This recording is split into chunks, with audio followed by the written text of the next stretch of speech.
Today I am celebrating Patch Adams, a man who has been a great inspiration for me ever since seeing one particular talk of the actual man which was delivered in front of the Mayo Clinic, I think at some point in the 90s.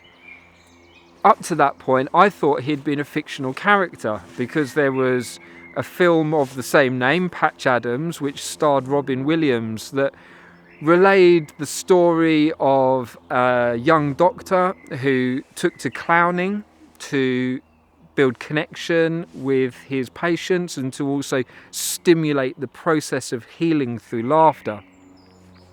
And that film is beautiful, and it turned out later that that film was supposed to create a huge amount of income for the foundation that was headed by Patch Adams, and yet actually no money ended up, one of those typical Hollywood tragedies where no money ended up going to Patch Adams and the work that he was doing.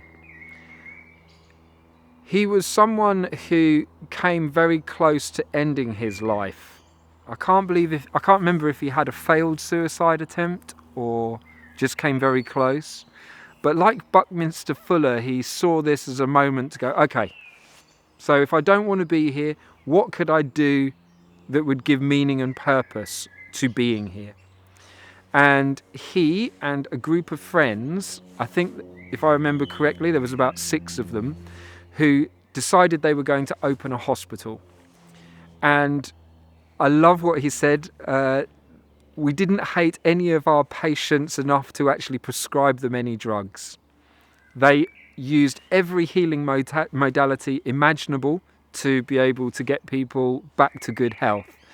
He considered it to be the case that most people are actually suffering from a lack of love and a lack of community, and that if you can re-establish those aspects of people's lives, then they can live very healthily indeed.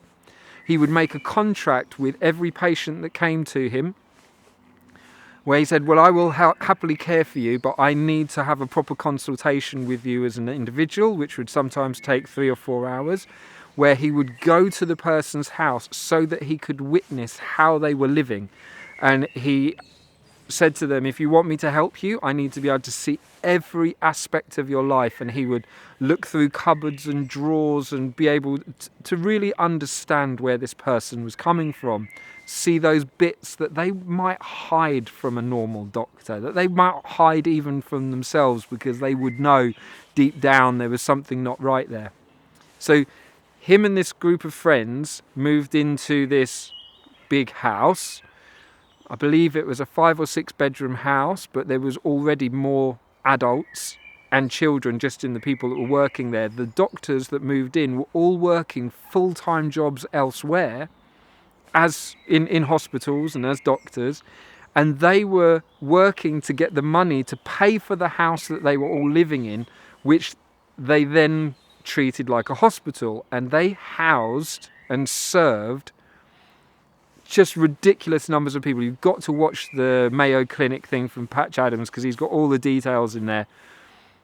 But there was dozens of people staying there every night. He said that in the whole period of them opening this hospital, they never knew what privacy was at all, and yet lived this radiant, joyous life. They realised that people didn't know how to cook for themselves, so they prepared all the meals and fed everybody.